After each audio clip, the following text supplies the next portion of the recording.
Hello everyone, welcome back. In this series of agronomy, that is fundamental of agronomy series, so far we have discussed so many lectures, so many topics from the fundamental section.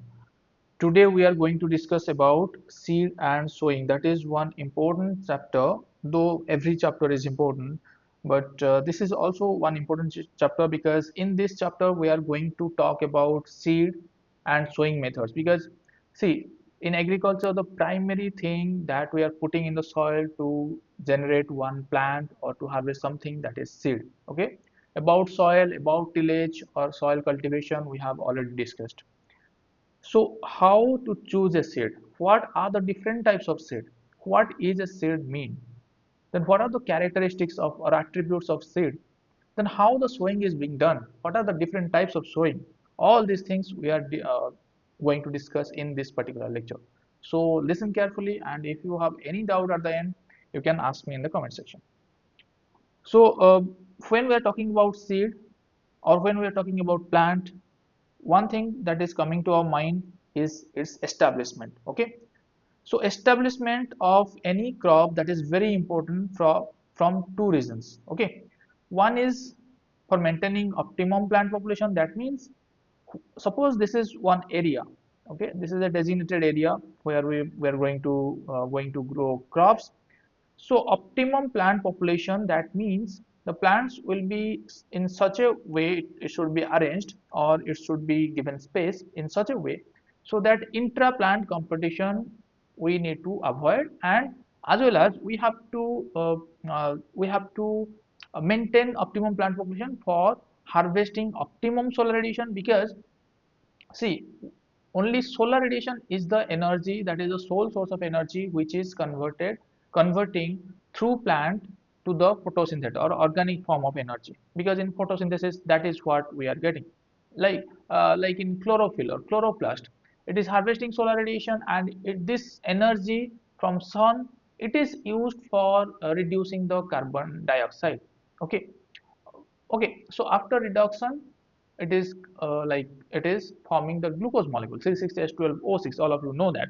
Okay, so optimum plant population maintaining, that is important. Another important is to reduce weed problem. Weeds are unwanted plant. So any plant except our desired plant, that is called weed, and we have to control that weed. So if we are maintaining optimum plant population, so there is a less scope for weed to grow. If we are widening the plant or the row spacing, whatever the optimum spacing is, if we are growing it wider, then there is more chance of weed to grow in between. So weed management point of view as well as crop management point of view, establishment of crop is very much important, and this establishment is also dependent on what type of planting method we are following, and uh, of course this has significant role, right? Now next point is methods of propagation. Propagation means to regenerate something. Okay, propagation, right? So one method is sexual method of propagation, another one is asexual method of propagation. Under sexual method we use seed. Okay, seed is produced by fertilization, and that is a sexual means of propagation. Asexual mean of propagation, there are some plants or some important plants are there, like mostly horticultural crops, they are propagated through asexual means, that is grafting, budding, layering, then stem cutting, rooted slip, tuber. These are some of the asexual means of propagation of different crops. Okay, and these are mostly done in horticultural crops. This type of asexual means of propagation mostly followed in horticultural crops. For example, a rhizome in case of, and it is a specialized stem. Okay, then corms, these are solen base of stem or axil. Then tubers, these are solen and modified stem. Then rooted slip, it is used in napier grass, paragrass. Okay, rooted slips are used.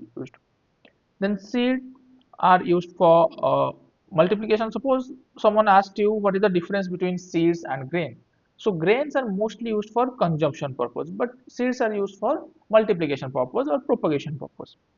Then how to select best seed or suitable seed?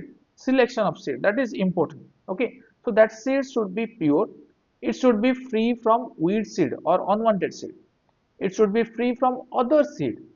It should be mature, well matured. It should have higher vigor, viability. high germination capacity, free from pest and diseases.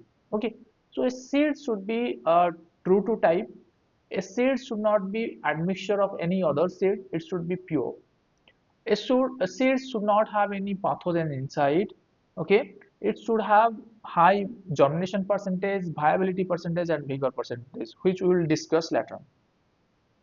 Now, what is a cultivar? Cultivar means it stands for cultivated variety. Cultivar stands for cultivated variety. So, cultivar means it is a unique population of plants artificially maintained by human effort. It is a unique plant artificially maintained by human effort. Okay, so that is a cultivar. And basically it is artificially maintained by human effort, and many cultivars they cannot continue to exist without human effort. Okay, cultivars they cannot actually continue to exist without human effect. So cultivars are of different types. Okay, two different types of cultivars are there. One is based on sexual reproduction. The cultivars are called line. Based on asexual reproduction, it is called clone. So clone is basically generated from vegetative structure and it is true to the type. But sexual reproduction, it is basically we call it line. Okay, line are of again different types. One is pure line, one is inbred line, then composite or synthetic line, then hybrid line, and provenance. So pure line is like self-pollinated, and mostly you get homozygous plant in pure line. Then inbred line, these are having true breeding line and it enforced self-pollination. Composite lines means combining numbers of genetically distinct but phenotypically similar lines. Composite or synthetic line means combining numbers of genetically distinct but phenotypically similar line. Remember. Then hybrid lines. Again, hybrids are of different types. One is single cross hybrid, double cross hybrid, top cross hybrid, three-way cross hybrid. There are different types of hybrids. So hybrid means F1 of two inbred line. That is called hybrid. Single cross means between two inbred line. Double cross means two single cross are combinedly called double cross. Top cross means inbred line cross with open pollinated cultivar. And three-way cross means single cross into inbred line. So there are different types of hybrids are there. Next, coming to purity of the seed. What is purity? So there should not be any admixture or there should not be any, other characteristics of a particular. I mean, what should be the characteristic of a variety that should be maintained? That is called purity. It should be homozygous, homogeneous. The purity of the seed is basically maintained by isolation and drugging. Isolation means to avoid the cross pollination. So there are, suppose let's say, multiple varieties are being grown in a field. So if there is cross pollination, the purity is generally violated. So isolation is done for maintaining purity. So it is basically nothing but the prevention of cross pollination or contamination. So how isolation is being done? So it is being done through maintaining gaps between the patch of different varieties. Suppose it is a self-pollinated variety, then minimum 3 meter gap should be there between two varieties. And if it is a cross-pollinated variety, around 500 to 1000 meter gap is there for highly cross-pollinated varieties like that. So we'll discuss later on what are the different crops and what should be the minimum isolation distance and all. Then rugging. Rugging means removal of off-type plant before flowering to avoid contamination. So before flowering, flowering means their pollen development happens, then stigma development happens. Okay. So before flowering, we have to remove the other type of varieties what is being grown. Suppose we are growing a specific variety in a field. Any other varieties, we have to remove that before it reaches flowering. So in that way also we can maintain the purity. Then there is certification of particular seed. We have different types of certification we have. Like we have nucleus seed, then coming to breeder seed. Okay, so of type of nuclear, I mean, uh, progeny of nucleus seed is breeder seed. Then breeder seed, the progeny is foundation seed. Then foundation seed, the progeny is registered seed or certified seed. Okay, so mostly farmers we distribute the certified seed to the farmers, and in some cases foundation seed are being used in research purpose, and breeder seeds basically when a breeder develops certain varieties, the seed with the breeder, that is called breeder seed. Okay. Now, seed quality is having different meaning. Seed quality, suppose we are saying it is a good quality seed or bad quality seed. So, seed quality means it consists of the germination percentage, the vigor of the seed, the viability of the seed. So, viability basically means the germinability of the seed and liveliness. So, how live the seed is. What is the germinability of the seed? That is called viability. Vigor means the healthiness of the seed. So basically vigor means the capacity to withstand to unfavorable conditions. Suppose the seed or the particular variety, what is the vigor of that seed? That means how healthy that seed is to sustain different unfavorable conditions. Then germination percentage. Germination is of different types, like germination, the attribute, the character we can express in different types.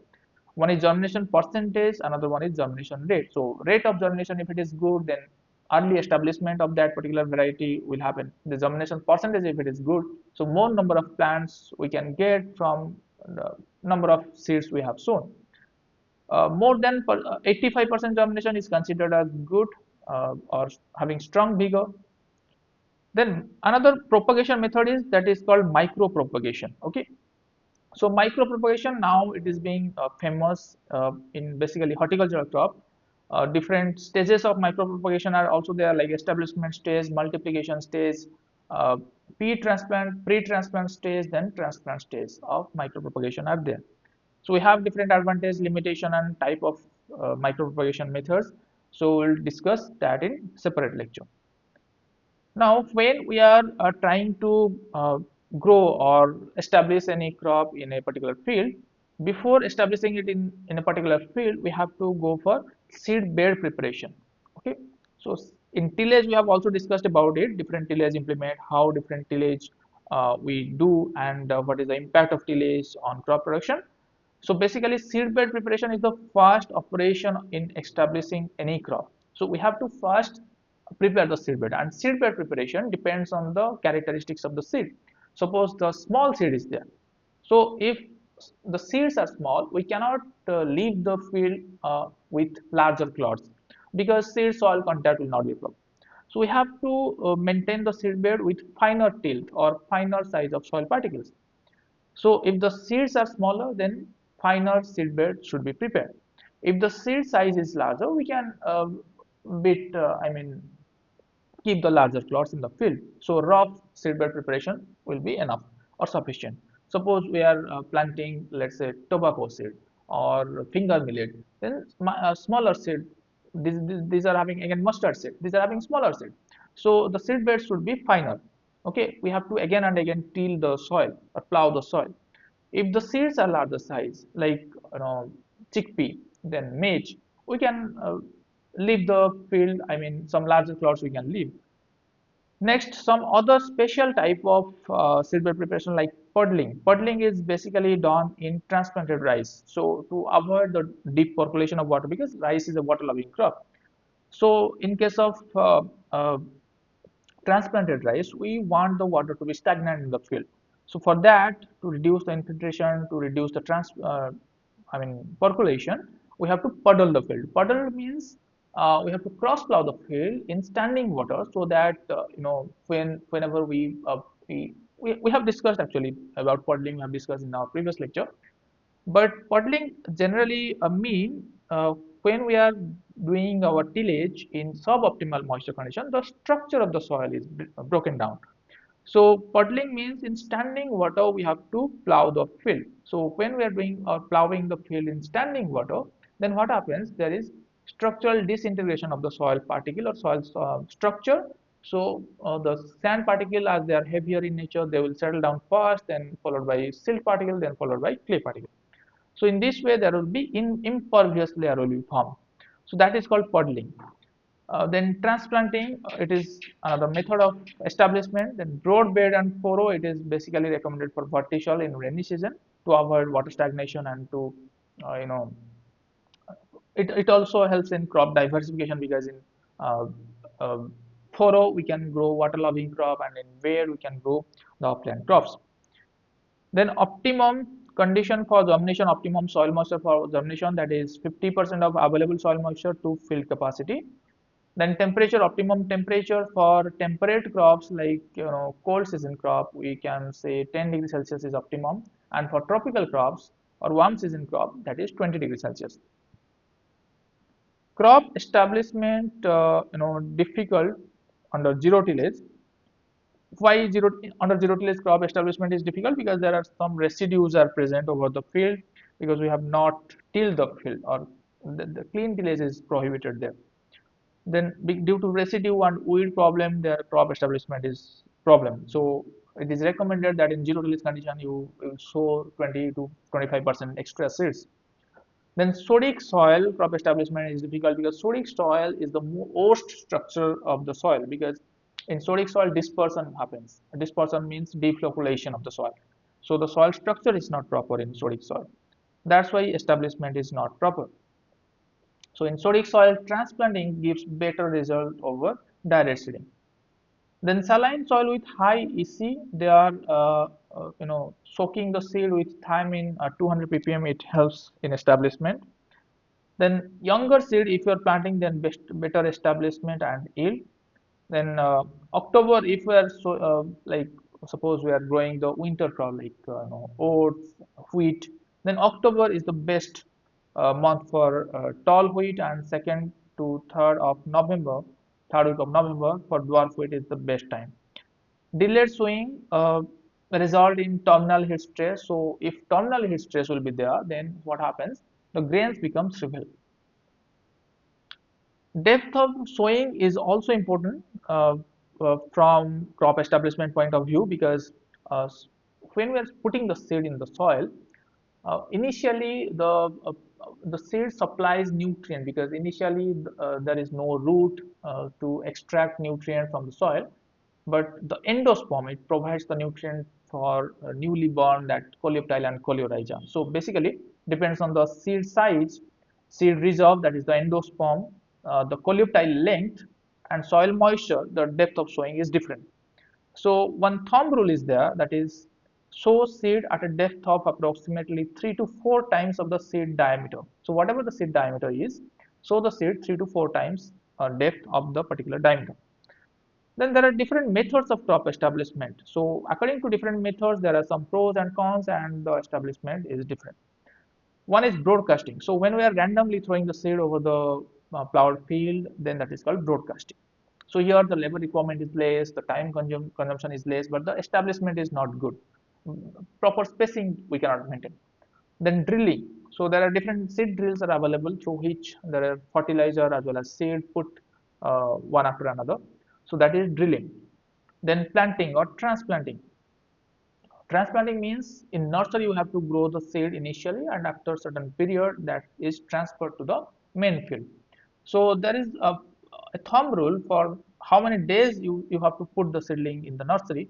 That is 1 month for 1 month crop, 1 week nursery should be there. That means if the duration of the crop is 3 months, then the nursery should be 3 weeks. That means 20-25 days. Okay. Then transplanting a rice seedling at more than 2 centimeter depth of the soil, it resulted in poor tillering. So it should be surface transplant. Then type of sowing. In type of sowing, we have one is called dry sowing, another one is wet sowing. Dry sowing generally recommended in black soil, because black soil is sticky, and when there is, and it is having more moisture holding capacity. So if once rain happen, then that is very difficult to sow in the black soil. That's why dry sowing is done in black soil, and after crop emergence, then if rain happens, then it can adapt to that situation.